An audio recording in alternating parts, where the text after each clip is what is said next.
Yeah. I just wanted to make sure.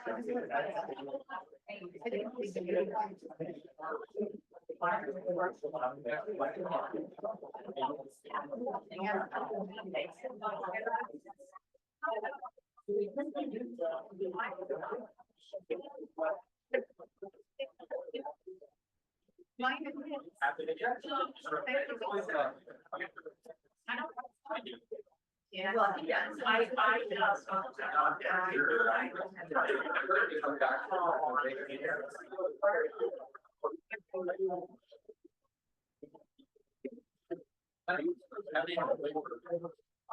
Oh, I didn't wait.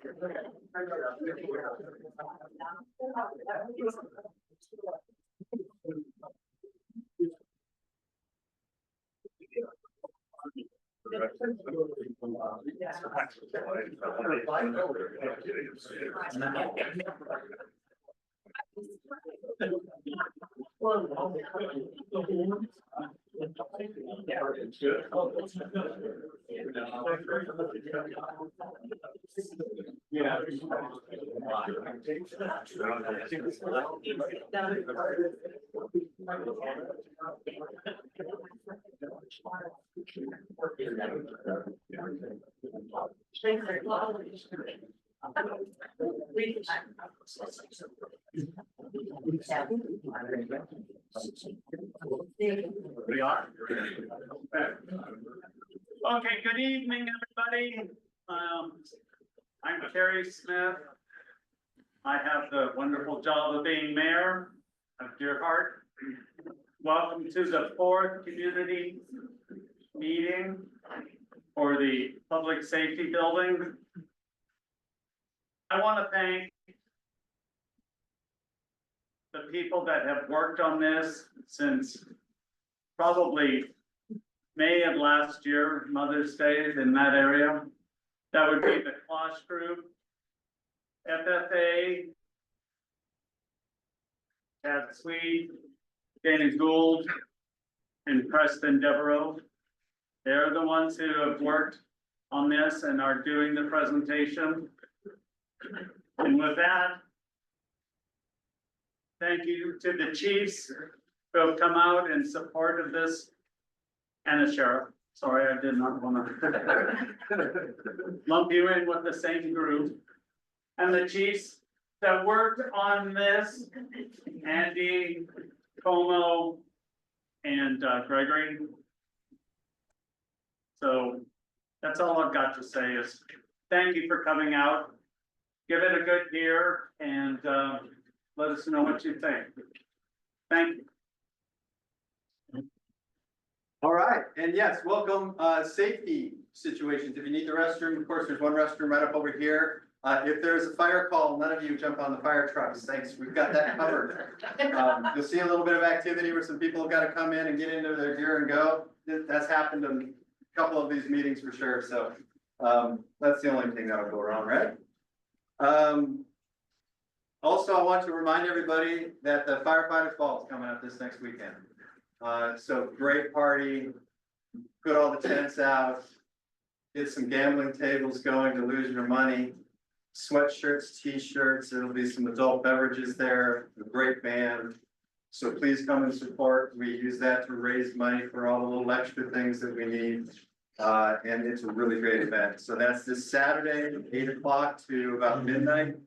And it's a good time. To introduce FFA Architecture here, if you guys want to raise your hands, we've got Ian Gilbert, Bill Lopez, John Pete, and Carolyn Nigan. There's Carolyn all the way at the back. With the Klosh Group, we've got Chris Mestrandrad. With the City of Deer Heart, we've got Police Chief Gregory over there. Chief Como is out on training right now. We got Fire Division Chief, Andy Park. We've got Public Works Director Mark McFadden, who's also been working through this whole thing with us, as well as myself, Chad, the city administrator. I think that's what I've got to get started. Guys, you want to take over? Oh, yes, excuse me. We have Councilor Preston who wanted to say a few things. Okay, my name is Preston Devereaux. I used to be a volunteer firefighter here. I remember when this building was built. And, there's a few things that I think that the citizens of Gearhart and the voting public and the residents and taxpayers need to understand, and this is by no way, you know, a threat or anything else. There are just some things about the way that we've been operating for the last 20 years. Number one is OSHA has given us a pass. Okay, everybody's been waiting to figure out, all the government agencies been waiting to figure out when Gearhart's going to finally come out of the 18th century as far as what their public services are. Number one, this building here, there's one bathroom. There used to be a toilet back over here in the second set of bays. They didn't know where the waste was going, so they took it out. So back when I was a firefighter, it was all males. Now we've got a number of females that are in here. So as far as the bathroom facilities, this is really antiquated. And the bathroom just happens to be right off the meeting room, so it's a little embarrassing for when the females need to go relieve themselves, doing it in front of everybody else. So, there are no showers. There's no decontamination facilities here in this area. And that goes for both the fire and the police. The turnout storage area is subject to, back when I was a member, we got the first diesel rig. And before that, all the other equipment that we had were gas powered. And our turnout gear was along this wall here. And now they've stored it over there, but every rig that we've got is diesel powered. So when they fire them up and they have to warm up a little bit, the turnout gear and their personal protection gear and everything like that gets contaminated. Not that it doesn't in a fire, but there's no exhaust handling system in this building. The new equipment that we've got is coming down the line. These bays here are not big enough. The rules that they've come up with, OSHA rules and the fire service rules, have totally changed since I first joined this department. There's no laundry facilities here. I don't know whether that's a washer dryer or not, but It's just a washer, it's an extractor. okay, but you can see that it's, you know, I mean, these guys got to take their gear home and wash their gear. Hell, when I was a firefighter, the darker the gear, the more proud you were to show it off. Okay, but apparently that's the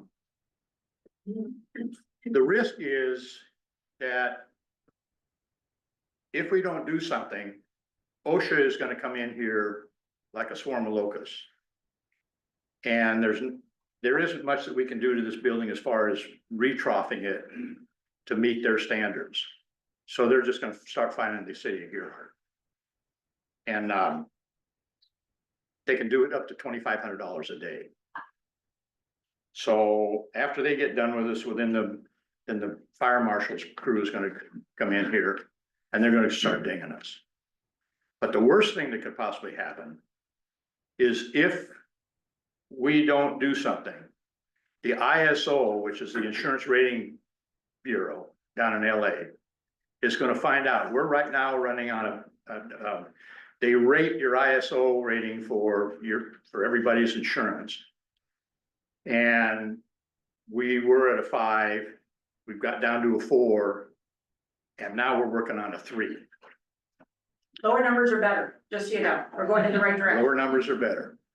So the city of Gerhart has done a lot as far as with their water supply and upgrading their pipes and everything else. But if ISO realizes that we don't have a fire station that comes up to standards, they're gonna jack the ISO rating out of it. And that means that every taxpayer, every residence in the city is gonna have your fire insurance. I don't know how much, but whatever it is, it's gonna go up. And this not only affects the city, it also affects the people in the district. Because the same fire department, even though they go out in the rural fire protection district, these guys here are the firemen that go out there.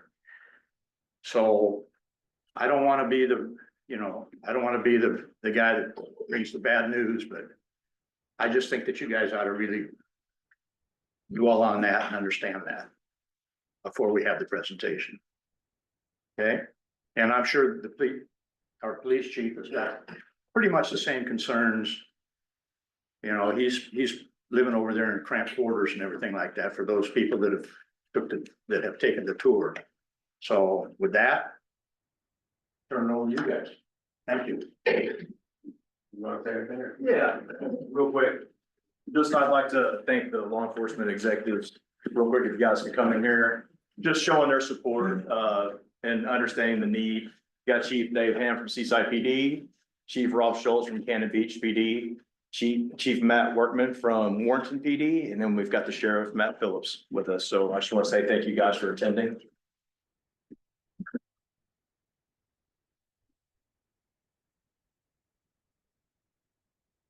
All right, so we'll dive into our agenda today. So we do have a lot of information to share. So for those, it's great to see so many familiar faces. For those that are new, we're going to go through the community process today, what we've shared and learned at a high level. Then we're going to share the latest on the design options, basically what's been developed from a site plan, floor plan, pros, cons between the two options that we've developed so far. And then we had a bunch of feedback on the character and visioning. So we have renderings, graphics to show what both options are going to look like downtown. We have a detailed cost estimate and budget for the project that we're going to share on both options. And then the intent to today is really to leave with one recommendation for City Council. So last meeting, we had 5 options. We narrowed it down to 2. We're going to do the same thing as last meeting where we're going to go through a presentation, but then we're going to break out into small groups, have a chance for you to discuss the options, the pros and cons as a group. We'll share that out so everyone can hear the discussion and thought process, and then we'll vote just like last time. So we have a summary of recommendations for council. And so as far as an overview of the community process, we started the project with these 4 goals from council. So the first goal is really focused on determine the project budget with community engagement. So that's the idea that council step back and we really listen to you and shape the design process with you that is going to produce a recommendation for Kitty City Council. So council is very focused on hearing the community's priorities and listening throughout this whole process. The second one was transparent and consistent communication. So there's a website we've been keeping updated for the last 6 months online. It has videos of all the previous community meetings, all the slides, has a page of frequently asked questions. So everything we've been hearing from the community, we've tried to provide a consolidated place for your questions to be answered. And so you have the latest information. So all of that information is online. And then build a compliant and resilient facility for growth. This is a police, fire, public works facility. It's very focused on operations. So as Preston was saying, OSHA, we're meeting all of their requirements with the new design, as well as the functionality that's really required for law enforcement and fire and public works. And then lastly, choose location based on citizen input and geotechnical feasibility. A lot of the site analysis was completed kind of last summer to set the stage for the valuation of this site. as well as the geotech. We had them back here at community meeting number 3, really diving into the soils, doing the boring. So we have a lot of analysis on the existing soil and associated costs. And so overall, it's been a treat to work with all of you and just see so many familiar faces through the process, because this is our 4th meeting through the process. So we started in that discovery phase where we were really listening up front. We then worked with you to understand your priorities and goals for the community for the project. And then the last 2 meetings, last one and this one, we really worked to decide there's so many different scenarios of how this could get developed, get your feedback, hear from you, and really shape this based on the community input. And with that, I'll turn it over to Chad. You want to talk about the site selection? Oh, sure. So we've done some work here with site selection. We've been all over town trying to figure out what the best location was. And many of you were involved in that because we got a lot of feedback from it. So we looked at, these are the locations on the map. Number 1 is the current location, of course, that we're back to, all the way back to the beginning here. One we tried was Gearhart Park, not very popular. People didn't like us trying for the park, although we were looking at all different aspects of it. Number 3 was the Palisades at High Point. That was like trying to put 2 pounds of chicken in a 1 pound bag. Didn't really work out that well, and the deal fell through. Trails End Centennial Park we looked at, which is across the way, but we would have had to build that up so much, and that poor little building would have disappeared on us. And the soils are really no different than here. They're just a little bit lower. The Palmberg property, which is owned by another family now, but where that lake is, the man-made lake, where they used to dig out gravel to make gravel. We looked at that location, but again, it's very low in the low tsunami, and there's soils issues there as well. Meadow Court, even for the fun of it, looked at maybe, before some of those houses go in at the end of Meadow Court, maybe we could push something in there, but that didn't work out very well. We looked at the McMinimans parking lot to see if maybe we could put a fire station there, and the McMinimans parking lot underneath. That was full of some issues. Expense. Near Highlands, somewhere out there on Highlands Lane, near the golf course. We also tried the cottages at Gearhart. That was the previous bond site that failed. I think that's number 6 here. Actually, no, that's up here in this area. We tried the cottages, the East Hills. Everybody was saying, well, why don't you put the fire station over there in the East Hills? Well, there's some slide issues, but that wasn't the main issue. The main issue is after the big earthquake, if and when that comes, this whole area will turn into a new permanent lake almost instantly with subsidence. So that's why we don't have our assembly zones up in the hills, because the flooding would come down from this area here first, and that'd be a new lake. It just makes it almost impossible to get to the hills, and it would make it impossible for the firefighters to get to you. We tried the school site as well. Again, that has some difficult soil issues, pretty low in the small tsunami zone. And then we tried another site near Dollar General as well, where we looked at the property that was available, but the family needed to move forward with that, and they weren't able to hold on to it. Why the current fire station site? Well, again, central location. I think that we know that this site works pretty well for us. Community values. It was really interesting to me to hear about everybody wanting to kind of keep their village, keep their community, and the fire department's been a part of that. Actually, the fire department's been a fire department longer than Gearhart's been Gearhart. I think that the fire department was established the year before Gearhart became a town. And it's city owned, right? That was a nice piece of it. We didn't have to buy it. Like, one of those pieces of property was $3 million in addition to it. One of them was $1 million in addition to it. A couple of them had some pretty tough problems that we'd have to get around, although so does this site. And we're going to talk to you a little bit about that tonight. Any questions about the locations? Anybody have a nice big lot that they want to give us? Okay, just check. Okay, thank you. So that set the stage for our community process that started in December. So we were really focused on how do we best develop on this piece of property. And so we had 60 people participate in our first community meeting back in December. We shared what we're hearing the latest on building design, what goes into a police and fire station, talk through the site, and then just what we're seeing in the market, construction costs, and escalation. But it was really a listening session for us. We got a chance to gather a lot of feedback, hear your priorities. And the key takeaway, as Chad was saying, the existing site is the only site that's currently available. We really gained the community perspective, and then most important to us is we're shaping a design based on your values and goals. So it'll give us a chance to listen to that information up front.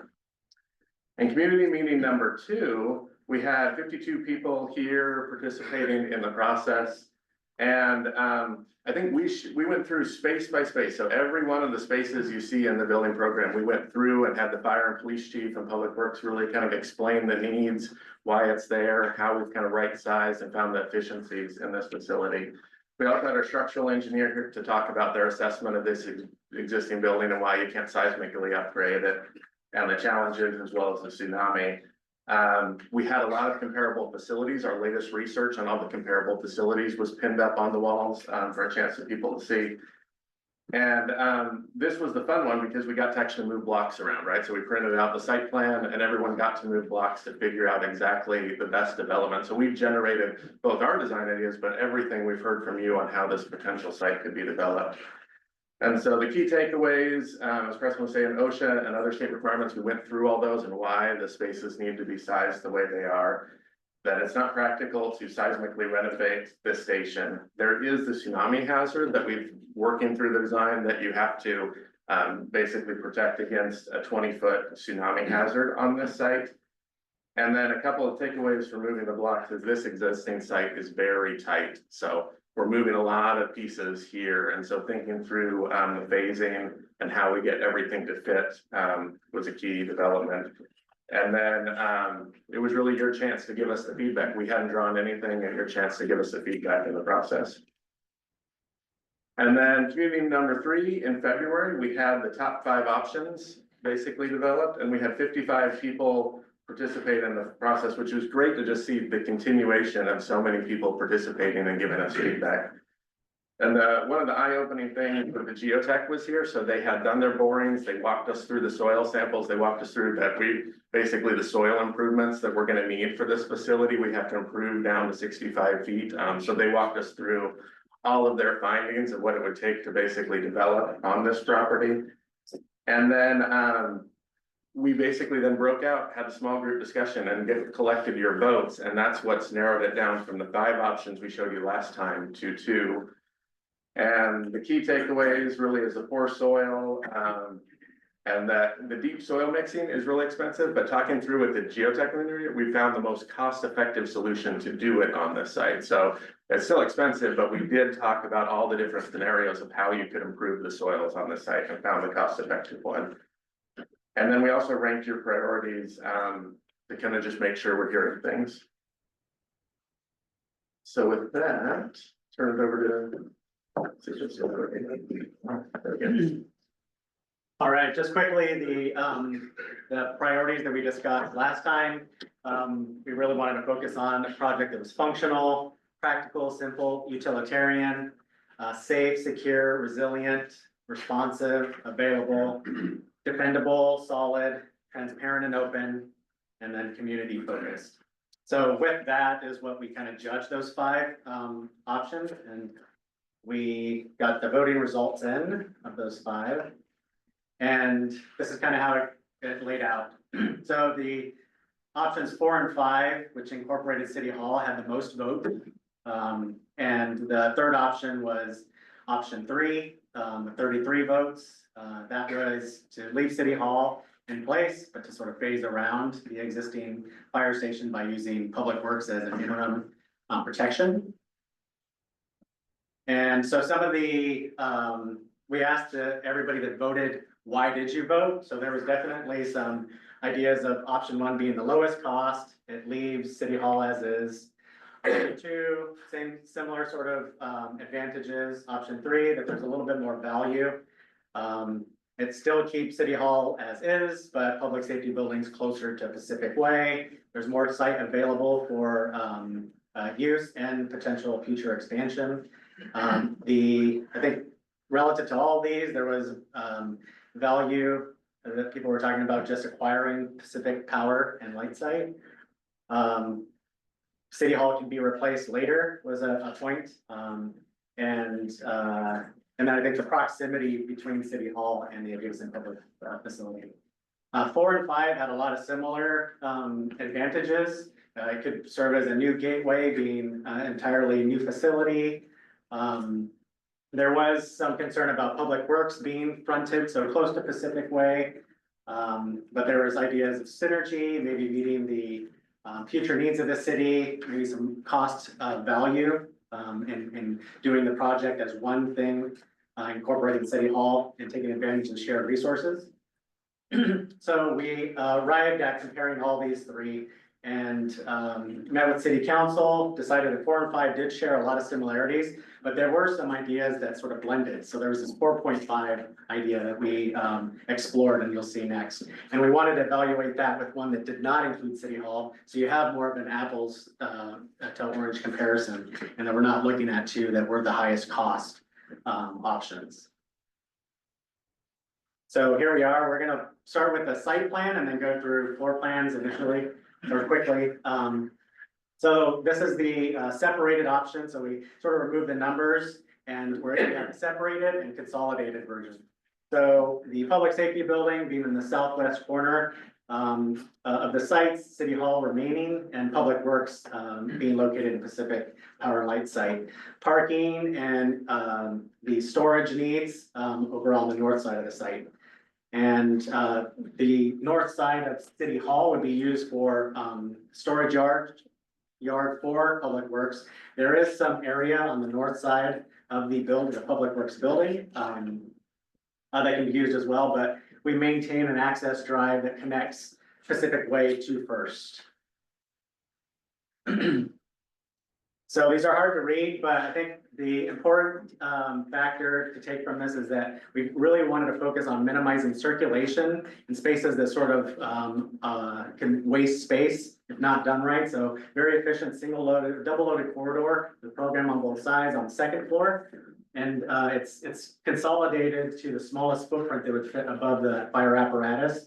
And then we have the training, the classroom functions and the entrance here in the southwest corner. And then over on the Pacific Power site, we have the Public Works bays with some office space and then above mezzanine level. So we have a lot of information. If there are any questions, I think we want to make sure that we're not going too fast, but be respectful of the time to have an open dialogue. So one thing that, for those of you who hadn't been participating in all the other meetings, one of the biggest impacts of building on this site is that as we're doing construction, this building has to stay operational. So all of the designs that we're showing you are built around the idea that we have to keep this functional during construction. So it's positioned on the site, and whether City Hall is engaged, that I think for a lot of those of you who participated became one of the driving factors in putting together the different options. Right, yeah. So that was a lot to kind of digest for option, separated option. Now we can move on to consolidated. So Public Works is located on the north side of the building. It's a single story, high bay space. And then on the south side is the 2-story public safety building that's here in that lower rectangle. Parking is located and storage in a similar fashion to the previous option. And we have access from First and Pacific Way, the vehicular access for the bays on the east side, and then the parking area on the west side. And then we would utilize Pacific and Power Light site for that Public Works storage. There's just not enough room on the existing site to try to get everything fit. So this does not maintain that connection between the two roads of Pacific Way and First. But we do get rid of, in this case, rid of the parking, so the ridge trails simply can be or put back to the original intent without parking there. And so this is, again, a consolidated version. There is a mezzanine level above the spaces that are adjacent to the fire apparatus. So we're essentially trying to utilize the high bay volumes of the Public Works and the apparatus bay to get some additional storage to minimize that footprint. But again, minimizing circulation was really the key to come up with something that's really simple and efficient So that we can get the most square footage out of the floor plans. This does have classrooms and, the city hall component now integrated. So on the ground floor where we'd have the, city council, some of the admin functions would be located down there. And then the classroom would be, located on the second floor. Similar to the previous scheme, we're trying to reduce that square footage, so you can see a little bit of a carve on that second floor. So I think the takeaways when you're comparing the two is, there's a lot of similarities, but these are two separate buildings. It keeps City Hall as is. And then it maintains that connection between First and Pacific Way for the separated version. Consolidated, it's a single unified building. New City Hall is cheaper to build it now than in the future. And then there's shared amenities between each department. So then you're getting better efficiency, smaller square footage total. And then a single reception for all city functions. And then Public Works, storage is now located offsite, not on the back end of the site. So those are the options. Are there any questions about that? There's a lot to digest, and I think we really want to stay sort of higher level. There's probably a lot more like detail oriented, but want to stay higher level with any questions about. I know we went through a lot there. One of the things that I've seen online is that people are under the impression that we're building a regional training center. Were you asked to build a regional training center?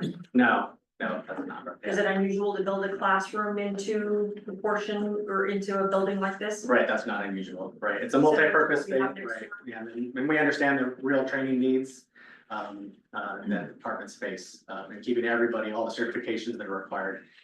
It's ongoing. Thank you. Yep. Basic square footage of the buildings.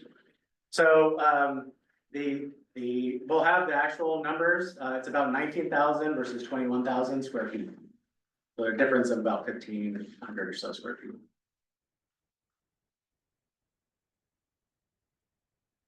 How big is this building?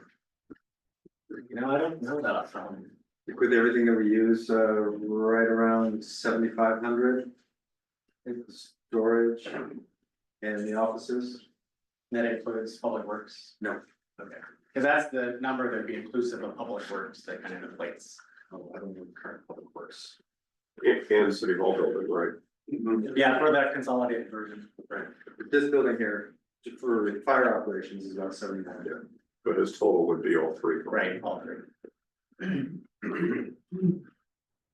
Okay, so when we met with you guys last, we had a bunch of images on the boards. We asked you guys to kind of pick images that resonated with you to help us understand the character that would help us design the building. So we also asked you guys to kind of explain, well, what these images meant to you. So this wouldn't come as a shock to you that it's a beautiful place to be, right? It's a natural place. The scenery is beautiful. It's quaint. It's small. There's great character that exists here. It's distinct. And the two themes is really nature. It's a connection to nature that you guys really get to enjoy out here. So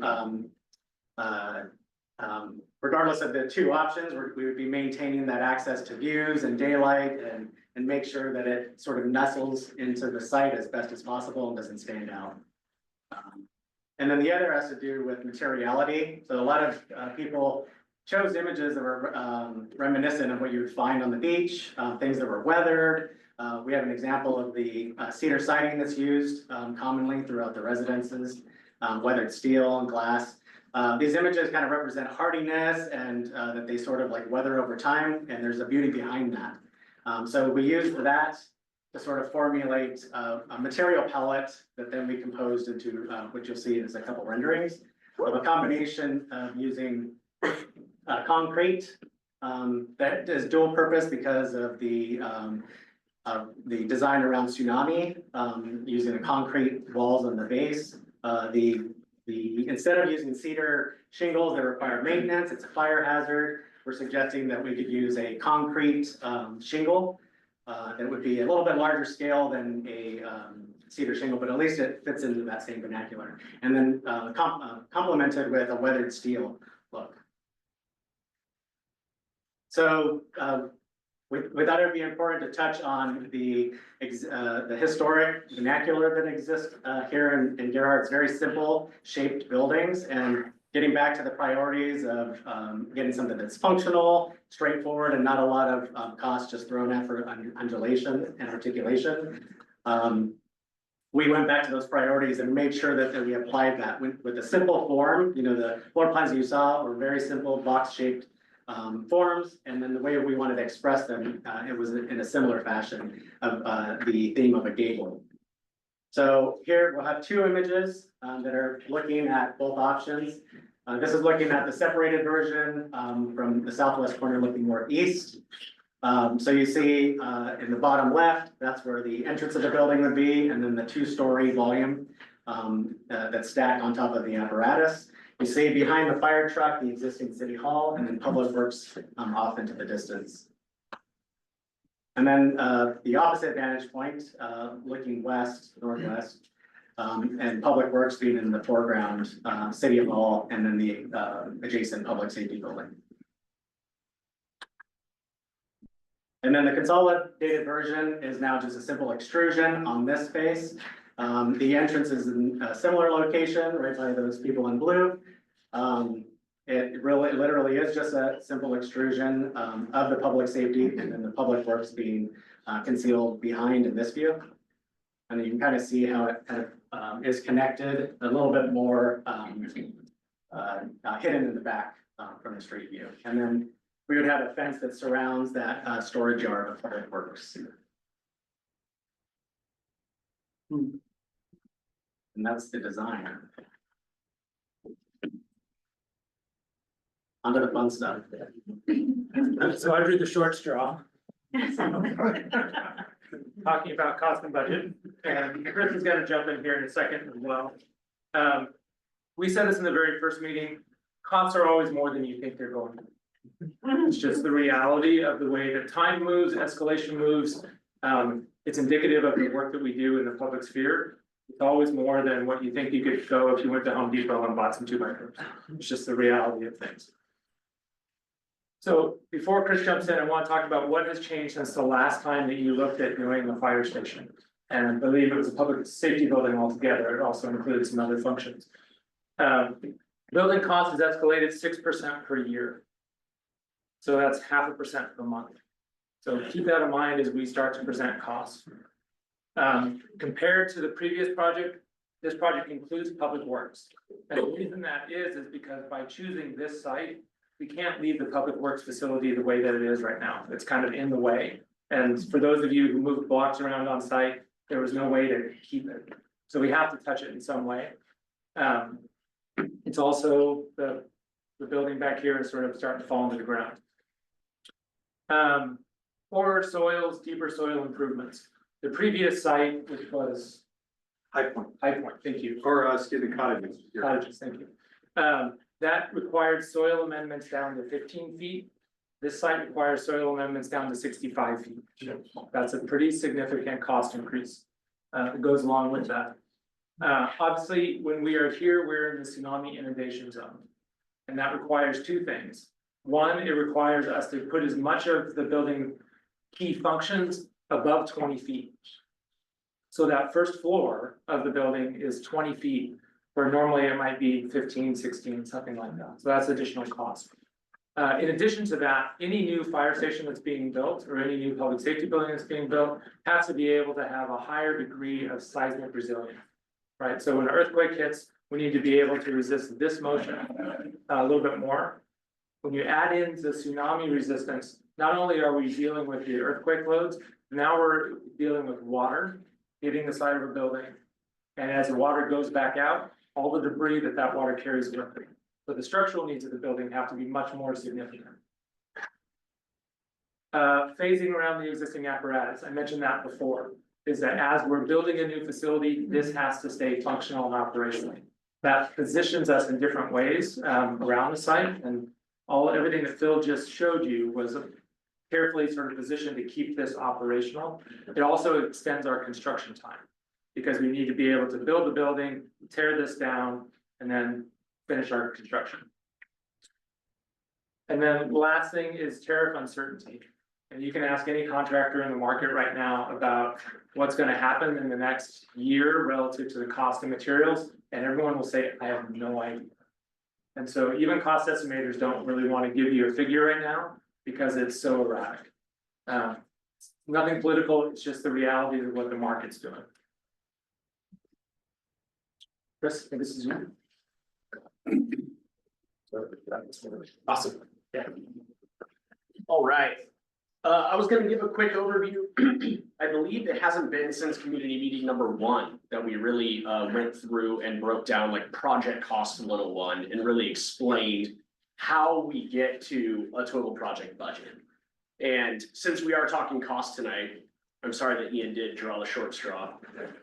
I feel like it is really important to make sure that when numbers are being shared, that if they're being compared to other facilities, which we'll do some comparisons here, that you understand which number is being shared. What portion of the bars here, as a part of the overall total project budget, is the number that maybe your neighbor is talking about or another community leader, right? So we will start real quick with the hard construction costs, and I'll explain what those are. And you'll see that margin and adjustments get added to it. And then we'll add an escalation factor to get us to the point where we're gonna actually be able to begin the construction after design is complete. Soft costs will get added to it as well, and I'll explain what those are. And then we have owner's project contingency, which then gets you to your total project budget. All right, so starting with the hard costs, we've broken it up into these categories. There's no right or wrong way necessarily in identifying which ones make up the hard cost of construction. But the hard cost of construction, in its simplest forms, is really what you're gonna pay your general contractor to come and build your project, right? So these are costs related to site demo and clearing, earthwork, site improvements, your foundation, your structural, the deep soil mixing that we talked about, slabs, floor, wall structure, envelope, roof, your interiors, all your drywall, all your casework, your finishes, your paint, your flooring, and mechanical, electrical, and plumbing, which is a really big percentage there. You can see 25% of the hard cost is associated just with the MEP. That's that acronym, mechanical, electrical, plumbing, which are big costs in terms of the overall hard cost. So that is what the hard cost of construction is. And feel free to jump in with any questions if you have them.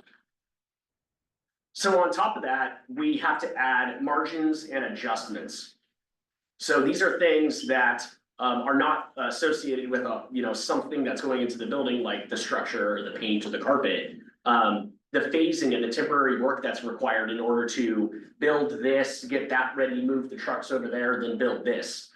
So there's costs that are associated with the phasing and temporary work. The general conditions and requirements, this is typically what it costs a general contractor to keep their superintendent on site, their project manager, a project engineer, processing submittals and RFIs. And the general requirements are things that you would need in maybe like a construction trailer or temp utility bills, things, porta potties, bonds and insurance. Bonds are required. This is a public project, so all the contractors will need to have be bonded and insured. There's also CMGC contingency. So the general contractor that would be signed up for the project also carries an amount generally in the range of 3% of the hard cost of construction in their own contingency for things that may be missed throughout the project that they would utilize in order to successfully complete the project. So same thing, contingency with design and estimating. The project has been estimated by a third-party professional engineer, cost engineer. However, we've only developed design up to a certain point here in conceptual design. We'll still need to engage in schematic design, design development, and construction documents. And throughout that portion, you need to carry some contingency for what changes along the way through design and estimating. And then also there are solar and green energy requirements. The state of Oregon has a requirement that 1.5% of the hard cost of construction is spent on a green energy incentive, and that usually comes in the way of solar panels on a building of this nature. So that's another cost that gets added to that margin of adjustments. Any questions? All right, Here is a graph showing year over year escalation, and I believe starting back in 2008. So 2008 was actually one of those anomaly years that we very rarely come across, whereas if you would have built in 2009, it would have been a little bit cheaper than if you built in 2008. From then on out, you can see that we don't experience that anymore. And then obviously through the years of COVID, we took a giant leap forward, and there was not a correction, if you will. We kind of just jumped right back on the bandwagon. So anyway, this graph was to show you right now where we are at and where we believe we will be.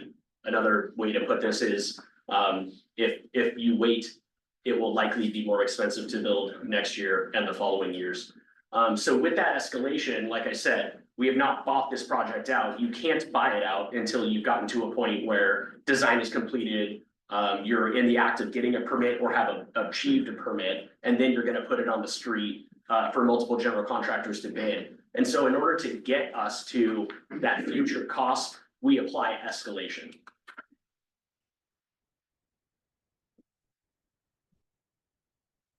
So what we are thinking right now, based on the project schedule, is we would hope to have the ability to break ground in approximately June of 2027. So that gives us enough time to complete the whole process that we need to with potential bond, design, buyout, etc. So in order to get us there, we're gonna carry that 6% per year that we've been seeing. So that's gonna account for 12% in order to get us to June of 2027. So again, now we're taking that gross maximum price, 2025, and we're adding that escalation factor to it. Next comes soft costs. Soft costs, for this project, we have land acquisition, PP&L site would be purchased for an amount that we've plugged in, that we've anticipated. You have your furnitures, fixtures, and equipment, right? So typically those are, the owner goes and buys out those things, and they're not included with the general contractor's price, right? So if we're opening a new city hall, you need to have the chairs and the desks and the administrative functions, TVs on the wall, etc. Temporary utility costs are covered in the soft costs as well. Architectural, engineering, and consultant fees are included in soft costs. Project management fees, permits, which is a significant portion as well, and inspection fees, third-party inspection, geotechnical inspections, material inspections, legal fees, finance fees, and then commissioning. Commissioning is when the building is getting its MEP systems turned on. You hire a commissioning agent to come through and evaluate how they're all being turned on and make sure they're following the correct sequence of operations and all those things. So those are the soft costs of this project. And on this project, those are estimated at approximately 20%, which is what we typically see in the industry in terms of the overall total project budget. Once you have the subtotal for all project costs, the last thing that we add, we recommend to all project owners, jurisdictions, municipalities, is you need to carry owner's project contingency. So this is contingency that is separate from the general contractor design and estimating contingency. This is contingency that you have so that any unforeseens that come along the way, they discover a woolly mammoth, etc. You have the money there in order to overcome that, and it just doesn't stop the project immediately and put it on hold because of some unforeseen risk that popped up. So we always carry owner's contingency for that. And like has been mentioned before, we are seeing right now the real costs in tariffs. Quotes from December for plumbing fixtures and comparing them to quotes that I've received in April, there is a real cost increase. So if whether those exist this time next year or when we break ground, again, nobody knows. And it would just be irresponsible for us not to plug something in there. So right now we do have a small percentage of contingency that's based solely on tariffs. And that gets you to your total project budget. So again, I think just to recap, numbers are going to be shared tonight. We're going to be talking about other comparable facilities. And we just would want to make sure that, if you hear a number or you're in a conversation with someone else about a number, ask the question, which number are you talking about? Is it the total project budget? Is it simply just the hard costs? As you can see, there are lots of bits and pieces that make up the total project budget. Any questions before I get off this slide. In 2022, the interest rate on the bond, I believe, was less than 2%.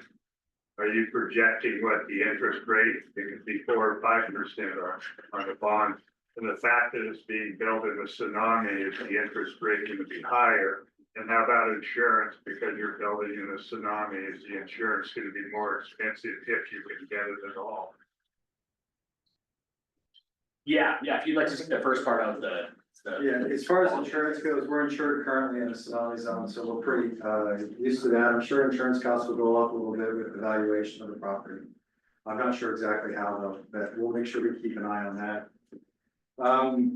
True interest costs for the city right now, I don't remember, I'm sorry I didn't look up what it was before. I think it was somewhere near 3.5%, 3%. Right now, true interest cost altogether is looking at 5.723. That's an estimate. Because we're looking forward to it. Any other questions on this? All right. So here are some comparable facilities that we have some construction costs, project costs. Again, what costs are you talking about? We'll get to there in a second. So we have the Manzanita Police and City Hall. We actually, that is another project that Klosh Group is on. And we just obtained a temporary certificate of occupancy last Friday for that building. So that one is nearly wrapped up. So that is very relevant cost for today's dollars, not 2027. We'll get there. The Lincoln City Police, this was a Klosh Group project and FFA. So Coastal Community Police Station down there. This one was completed in 2020, so we had to apply quite a bit of escalation to it, utilizing that graph in order to try and true it up to today's dollars. And then the Cannon Beach Police Department, as many of you may know, just recently broke ground on the Southwind property just south of Cannon Beach. So I know the numbers are a little small here, but I'll hop over to this side and go through. You can read them. Yeah, so the building size for Manzanita Police and City Hall is 6,127. Construction cost of 5.4 million. So the construction costs by square footage is 833 a square foot. And then if you compare it to the total project costs, so again, not just hard, you've got all the other components in there, soft, owner's contingency, margins, escalation. The total project cost per square foot was just over $1,100 a square foot. Lincoln City Police, fairly similar. Their hard cost of construction, if you compare that to their gross square footage, that's $996 a square foot. And then their overall project budget was just north of $1,200 a square foot, if you compared it to the overall budget. And then Cannon Beach Police right now is trending at a $9.1 million hard cost. That divided by its square footage, which is 6,127, is $1,735 a square foot. And then the total project cost of $11.8 million would equate to $2,248 a square foot. Questions? Dollar per square foot is double in Cannon Beach versus Manzanita and close to Lincoln City. Why is that? Sorry, which items again? So Cannon Beach Police is $1,700 per square foot. The other two are 800 to 1,000, almost double. Correct. Per square foot. Construction cost per square foot, the three line. Yeah, did we get that one goofed up? No, that's what that's correct. Yeah, okay, just by the square footage. Double, which seems sort of. Oh, yeah, sorry, yeah. I know they've got a challenging site as well, but I think that's adding to some of the costs. That's what it's like. Yeah, I know they had seismic stuff, but it goes without saying that, again, none of these projects are built in the tsunami indication zone. There was another question? That was going. Oh, sorry. We have the comparable projects up on the board as well, if you want to take a look at them, all right? Yeah, I think the only thing I'll add to that is through the 3 meetings, we've had a big, long list and the research we've done, and these are the 3 that try to check as many boxes as close to the Gearhart project as we could. But again, doesn't include everything like the tsunami zone, like we talked about in the soil improvements. So I wanna understand that you are saying that ground will not even be broken until June 2027. That's correct. So I think to answer that a little bit more, to work through why it takes so long. Right, is that there's a bond measure that will come out in November of this year. Potentially, yeah. Potentially. Once that is hopefully approved, that's the direction it goes. Then all those other pieces have to get in place, the securing of the bond and getting everything moving. It takes us a year to go from design through all of our phases and new construction documents before we have something that's ready to give to a contractor in price. So that's what sort of stretches that kind of process out. Or a jurisdiction to permit. Right. So permits can take a long time to obtain as well, and obviously we can't build much. Sometimes we can get away with doing a little bit of demo to start, but you have to have a permit in hand as well, and permitting can be a significant lead time as well.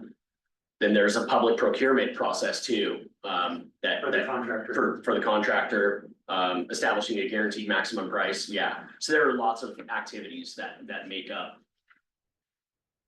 So did Manzanita and Lincoln City come in on budget? If they're recently completed, correct? So I can speak to Manzanita just because I'm managing that project, and yes, Manzanita came in on budget. So did Lincoln City. Yeah. We made some adjustments at the end, and once the GMP was done to get it in alignment with this. Yeah, and to go back a slide here, where you wanna be at the end when a project is completed, is you want to have some of this left. Or even better, if you have all of your owner's project contingency left. I've not really seen that before. What you don't want is that owner's project contingency to not exist. So Manzanita is gonna finish their project and they've spent maybe half of what they had allocated in their owner's project contingency. And so at that point, it really becomes a decision, is that money that we just, put back, that we're able to perhaps enhance an area of the building that otherwise we couldn't, in order to, get more value out of the project. But yeah, to answer your question specifically, we finished under our budget. How much is the time that has passed between those 2 projects from the first one? And I mean, it's just a few years, but the growth of cost is enormous. And is that time? Is that just the way the old work? Yeah, absolutely. I mean, Lincoln City being completed in 2020, that was a whole different ballgame. But we escalated. Correct. So the fees are all apples to apples as if you were building today. So, Exactly. yeah, we took the actual market escalation and applied it to Lincoln City so that it's apples to apples for today's costs. Chris or Chatter, other than tsunami, are there any known constraints to this site, i.e. wetlands, flood, zoning? Anything that would preclude from building on this site? No, it's a public safety building, which is the perfect zone for it. We may have to look at some sort of an exception for the height of the building because it's a little bit beyond our height. So that's part of the process as well. As far as what's going on under here, yeah, no wetlands, where things are growing and animals are thriving at this location, but we do have water pretty close to our feet. Generally underneath Gearhart at about 12 to 15 foot is all water. Anything above that is not, so maybe 12 to 15 is a little high there. Yeah, so water, lots and lots of water. I mean, that's billions of gallons. Yeah, and I think the geotech got down to like 96 feet. Right. Before we found any sort of, yeah. Our water wells are 150 feet deep. Yes, thank you. All right, any more questions on comparable facilities, overall budget? So we included this slide just to set the stage for comparable facility size. So you have a very active police and fire department. Just talking with staff, this last weekend, they went on 13 calls. The weekend before, they actually had 6 structure fires that they responded to. So there's a very active kind of call volume when you look at both police and fire serving the Gearhart fire district. And that, I think the other unique thing too is you're a small community, but you're right off of 101. So you have a high tourism volume and a lot of calls that get responded to the traffic on 101 itself. So that sets the stage for comparable facility sizes, where we showed you Lafayette and Milton Freewater, we showed you the floor plans, kind of what goes into a facility in those, and those are a little bit larger communities, but when you actually look at call volume and factor in the amount of calls and kind of tourism you have are pretty similar. But the Lafayette Fire Station was a little 9,646 square feet. And the new Gearhart Fire Station, when we kind of worked through all the size, is 10,444 square feet, so right in the ballpark. Milton Freewater was 6,977 square feet, and we're less with the police, 5,572 square feet. And a lot of that was like the holding cells. I would say the credit to all 3 departments of just continually refining throughout that programming process and trying to bring and tighten up this facility to just meet your core functional needs for each group. And then North Plains Public Works was 11,500 square feet. And when you look at Public Works, there's just so much equipment, high value equipment that the city has purchased that needs to be kept indoors and protected. But here we really kind of tightened things up as much as possible, that we're 3,777 square feet.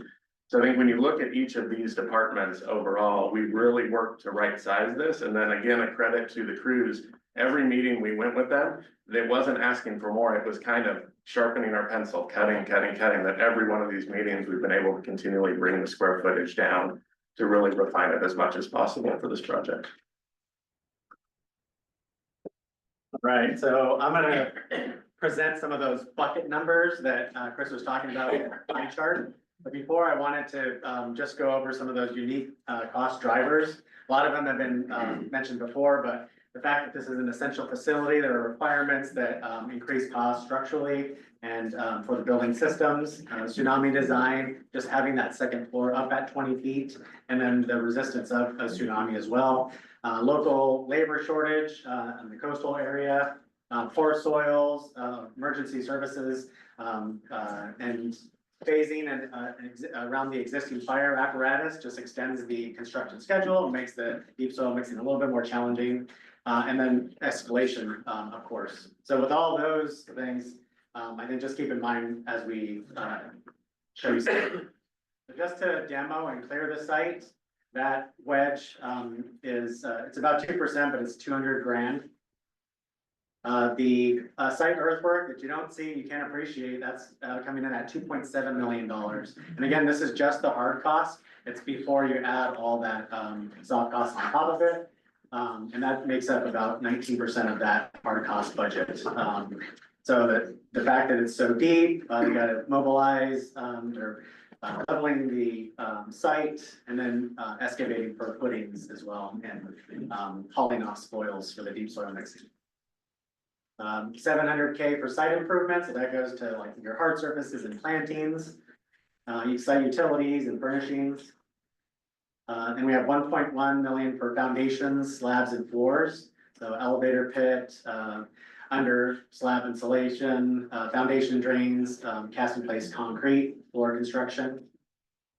2.1 million for wall structure and envelope.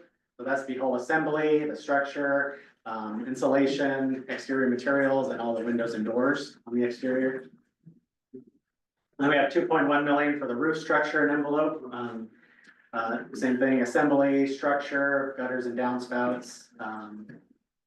And then 1.9 million for the interiors, including the elevator, so walls, floor finishes, stairs, ceilings, elevator. And then finally, 3.6 million for all the mechanical, electrical, plumbing, technology systems. So fixtures, system distribution, drainage systems, fire sprinklers, security systems, all that kind of, so that's 25% of that hard cost pie. And then we get to how it sums up. Again, with the short straw. All right, so what we're gonna do is start to add all these things up. And what you're gonna see are the two options, one that has separated, the city hall stays, public works is over on the other site. Versus consolidated, where city hall is incorporated into this, and the other site is left for storage. As we go through that list, this is gonna build the same way that Chris's graphs did, starting with the hard cost. So beginning with hard costs, for the public safety building and the public works building and the site work, you have 14.7 million to start for hard costs. For the consolidated, you're at 15.2 million. Obviously, we're not having to build a separate public works building, it's now incorporated into the main building. Site costs are similar, but a little bit higher. Now we're gonna add the margins and adjustments. So that's the 6.9 and the 7.1, and that's all of the General conditions, general requirements, all those things. spacing. Now we have the escalation to June of 2027. And that's 2.6 and 2.7. And then the soft costs, 4.8 and 4.9. Owner's contingency, 3.4 and 3.5.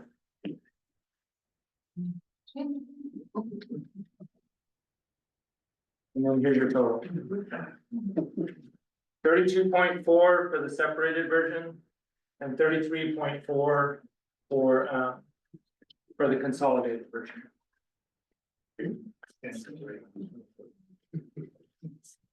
Until I drew a short straw. Well, this are separated, does that include buying the dirt from the power company? Yes, it does. Okay. I'm gonna let that settle for a minute. There are medical personnel standing by. if Needed. It is a lot of money, for sure. So about $5 million worth of that is your soils. Another 5 million is your public works facility. Sort of in that mix. The interesting thing is when you look at the dollar per square foot, these are still in the range of what we showed you from a comparable facility standpoint. And they're not as much as Canada. Yeah, You didn't mention anything about Seaside, and I'm curious, I thought I recalled seeing something recently about the city of Seaside building a new fire station. John, And I'm curious, Yeah, they did, but it was a remodel and they didn't have to do the soil improvements and essentially, so. but how big is that facility and what's the total budget for that project, you know? We I had, think, the total budget, I'm not too sure, they got a $2 million grant to update its, structure for seismic. And then they took another million or $1.5 million to build the, sleeping quarters up top for their, intern firefighters and other firefighters that are in there. So I'm not sure exactly, at least 3.5. Of which they got more than half of it as a grant. Yeah, and we could get the same grant, for the 2.5 million is what they've offered us as far as just recently I was talking to. An engineer about this and he's gonna run some numbers. And what they would do is they basically build an exoskeleton on the side of this one to try to hold the building up. And that wouldn't include any money from above, and then we wouldn't have showers, bathrooms, or anything like that. I'm not trying to argue for it, doing something, I'm just, Yeah. just a data point. And you have to use the building, if you get the grant, you have to use the building for an additional 10 years. Is the requirement on that. One of the caveats of that is you gotta remember Seaside's building was built within the last 20 years, so it was already built to better standards. I mean, we don't even know what's underneath this concrete. But you have to remember that those fire trucks out there, albeit they're very nicely disguised as modern fire trucks, those are 1950s size fire trucks. They cost us 3 times the amount every time we have to get them, and they take us 3 times as long to get them. We can't just walk in on the floor and say, we want that one, whatever the cost is for that floor model, get it here, because it will not fit in here. Most departments use those size fire trucks, just as you'll see them, just as their medical trucks driving around, that's all they use them for generally. So modern equipment, we have to anticipate in the near future, that is not gonna be able to fit modern equipment that we need. They're essentially the size candy bars that you would give out at Halloween. They're fun size.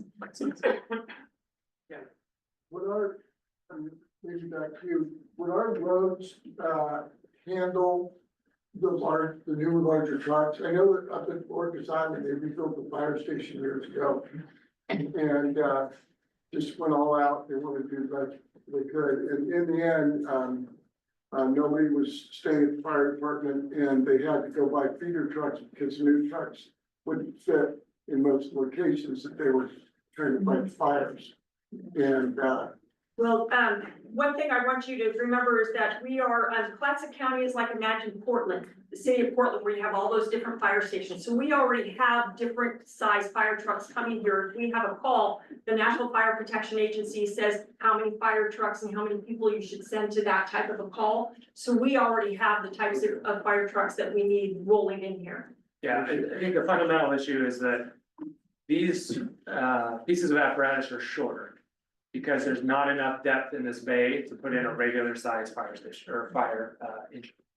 And so custom ordering every piece of apparatus you have is a costly limit. Yeah, and thankfully, we don't need a ladder truck. Right. Which are the heaviest ones, because we have one on either side of us. Thank you, Seaside Warrington, for that investment, because they are here to help us in case we need them. Yeah. Other questions? Yes.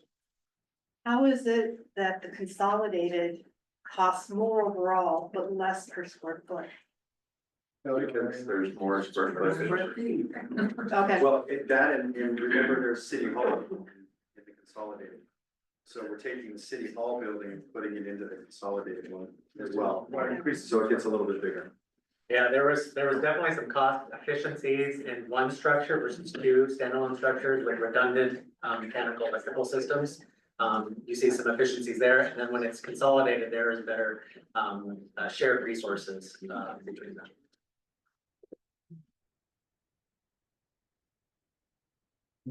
All right. I think the next slide, the chats. Okay, so what does that mean for you? Thank you, sir. To the record. So your assessed property value versus real market value.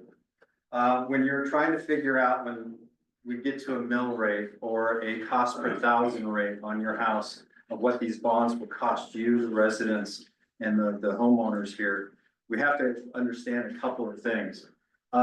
Number one is that Gearhart's assessed property values on an average are about 48.7% lower than the real market values. All right, which is within normal range in Oregon cities due to measure 5 and 50. Though it leans towards the higher end of the gap, indicating strong market appreciation over time, which means our houses are actually assessed pretty low and valued pretty high. There's a disparity in some people, though, in that those of us that have had our homes around here for a long time have that large disparity. That somebody who just built a brand new house or bought a brand new house, their disparity is very small, like our fire chief, who actually, and I didn't introduce him earlier, Chief Como is listening to this offsite. But the fire chief just built a house for him and his family, so his assessed value and real market value are gonna be pretty close. Okay, but for the rest of Gearhart, we're looking at a 40, generally your assessed value is 48.7% below your real market value. So Gearhart's real market value for its homes are $1.42 billion, homes and structures, fun fact. But the assessed value limited by measures 5 and 50 is only 730 million. So that's what your taxes are based on, is your assessed value. So the tax compression is pretty common in Oregon with measure 5 and 50, and comparing it to other cities kind of helps Gearhart capacity to support bond without, we're trying not to overburden you, and hopefully I can show you that. So slide 2, so how Gearhart's property taxes compare, even with the new public safety building bond. Where we stand, currently, the city tax rate in the city of Gearhart, your permanent tax rate is $1.50 per thousand. If you include our bond, thank you. Thought that was time to take a nap, everybody. If you include our bond, and we used to have 2 water bonds, that totaled about $1 per thousand, one of those just dropped off. Because you paid it off. Nice work here. And this also, this number that I want to tell you also includes. Excuse me, when you have $1.50 per thousand, isn't it Gonna get- 1.047? So the city is $1.50 plus Oh, 1 and 1 half. the bond that you've got left over that I think we've got 6 years on, 5 years, 6? Yeah, so 2031, you'll pay off the second bond, which will save you another 50 some cents. So the permanent rate, the one bond that we have, plus you also pay us 6 cents per thousand for roads in Gearhart, and we collect that money. So the total is $1.47 per thousand, is what the city of Gearhart is taxing you to do our work. We're very scrappy. The city tax rate is the 29th lowest in all of Oregon. Out of 241 cities, we are the 29th lowest with that $1.47. Total combined rate, though, that's really where the money is at, when you include your city funds, county taxes, school taxes, ESD, transportation. I could just keep going on, but this is the bigger number. Is $10.90 per thousand is what you and Gearhart are effectively paying. If you go back and do your math based on your taxes right now, you're not gonna see that number. Your number's gonna be a little bit higher, but remember, we just paid off that bond. So I'm going to farm the new rates that are for this new upcoming budget hearing. So $10.90 includes all those things. So we are total tax rates with all of that included, we're the 19th lowest out of 241 cities. So Gearhart has done a good job of keeping the tax rates low. Even with the new public safety building bond, Gearhart's property taxes will remain below state average. The total tax rate will still be lower than most cities in Oregon, of about 15 to 18 per thousand, that they're already paying. I mean, Astoria is paying $19 per thousand. Their city tax is $8.50 per thousand. Ours is $1.50. Any questions about that? I got more. So funding strategy. General obligation bonds is the least expensive way for a city to get money, other than grants. Grants would be great. Can you imagine? I mean, the conversations that I'm having with all the grant folks right now is like, there's not a lot of money anywhere. And construction grants are probably the most difficult to find because they are the most expensive. Look at these prices that we're looking at right here. So yes, grants are something we're very interested in. Once we can get some community buy-in and the community wants to keep going for that, we're gonna go out really hard and try to find that. We've already been trying to find them. People have been giving us information. Everybody loves to say, try USDA, because they give out these great construction grants. They do for impoverished communities. They don't for the coast, for the most part. So, funding strategy, 32.4 million. Adds approximately $2.92 per thousand to your taxes. So that would bring your new city rate from, what did we say, it was $1.47 to about $4.39 per thousand. That's for the $32.4 million budget. The new total rate would be about $13.82. And again, the typical Oregon is about 15 to 18. We're still down below even after adding this in. $33.4 million project adds about $3.01 per thousand. Now, these numbers are just estimation, as close as we can get. I'm not doing the math. We are entangled with DA Davidson, who is a financing company that's helping us put all this together, and they spent a lot of time in helping us through that. The new city rate would then be $4.48. That's with all bonds included, including the road district, and your new total rate would be $13.91. So even with the new public safety building bond, Gearhart's property taxes will remain below the state average.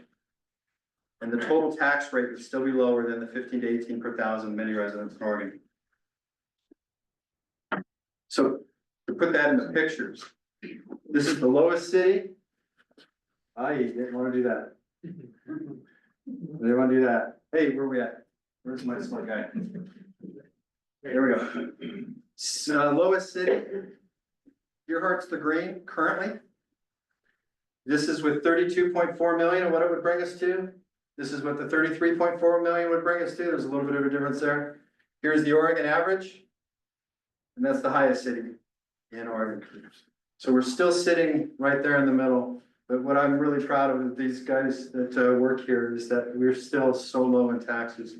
Although it's getting to be more and more difficult, to tell you, especially when you're doing this on such a small tax rate and you've seen these expenses increase everywhere. We've been able to absorb most of that, but it ain't easy, and it's getting tight.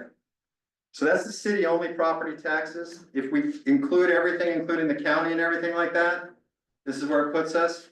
Gearhart, the lowest city, Gearhart, with the two bonds.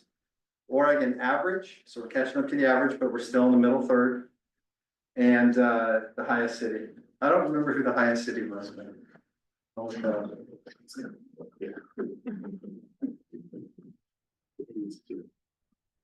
Any questions about that information, Gearhart taxes, cost per thousand? I have a couple of examples here of houses.